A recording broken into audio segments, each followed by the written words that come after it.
Hello and welcome to another episode of GameHammer Daily. Today we are looking at one of those games that you have to cover at some point. It's required. It's Bubsy the Bobcat. Let's just get straight into it.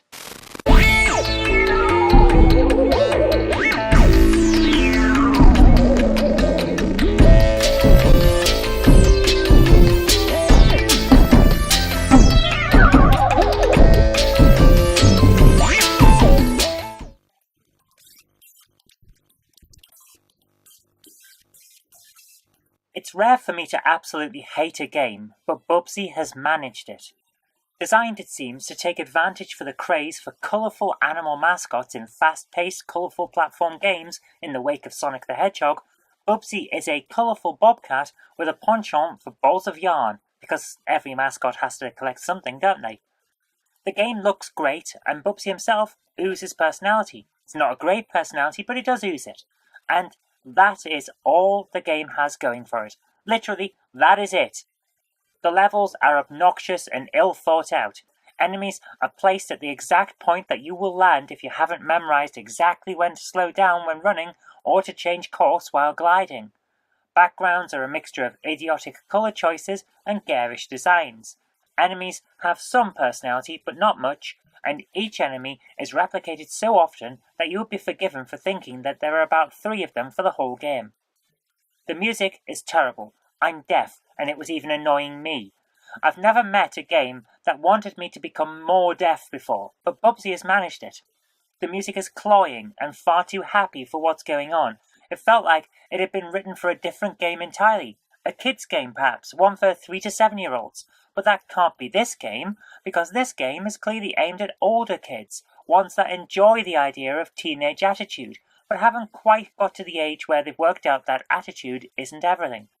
So we have garish colours, obnoxious level design, repetitive enemy use, poor enemy placement, and awful music. That's like a grab bag of terrible game design choices. Who made this thing, LJN? Not quite. It's by Accolade. Ever heard of them? You probably should.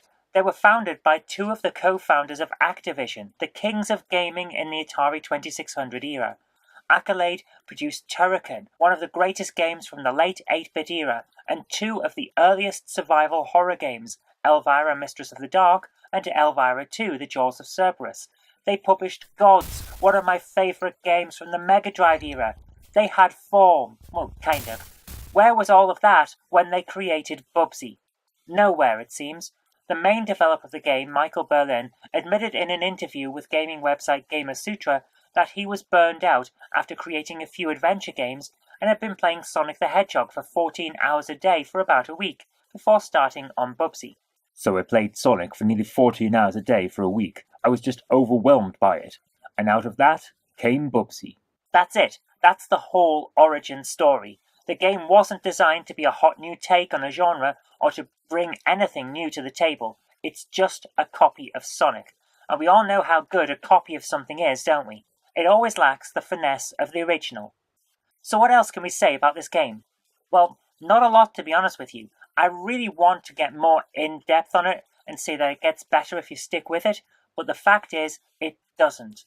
The controls aren't brilliant, it's possible to glide through ledges and then fall to your death, and the whole thing feels like a bit of a mess. Reviewers were fairly kind to it at the time, and the game sold well enough to get some sequels, but I think that's mostly down to marketing rather than the game actually being good. If you're curious because of the bad reputation that Bubsy has managed to garner over the years, give it a try. You'll lose interest quickly, but it's probably worth a look for the curious. For everyone else, steer clear. Go and play Sonic. It's the same ideas, but done way better. So, yeah, what can I say? It's not a very good game. I really wish it was. It has some points to it where you think, you know, if they just polished this, it might have been alright, but they didn't. They didn't polish it. It's not alright. It's very infuriating, and that's really all I can say on it because, oh my goodness, this game is not good. Only try it if you have morbid curiosity or you've run out of other mascot platformers, basically. So yeah, not great. Anyway, thank you very much for watching. I hope you did like this, and if you did, remember to click that like button, share it with your friends so that they will know a good game, or in this case, not a good game, when they see it. And do subscribe for future videos because there will be more in the future. But until next time, I've been Zoe Kirk-Robinson, you've been watching GameHammer Daily on the Knobmouse channel, and I'll see you later.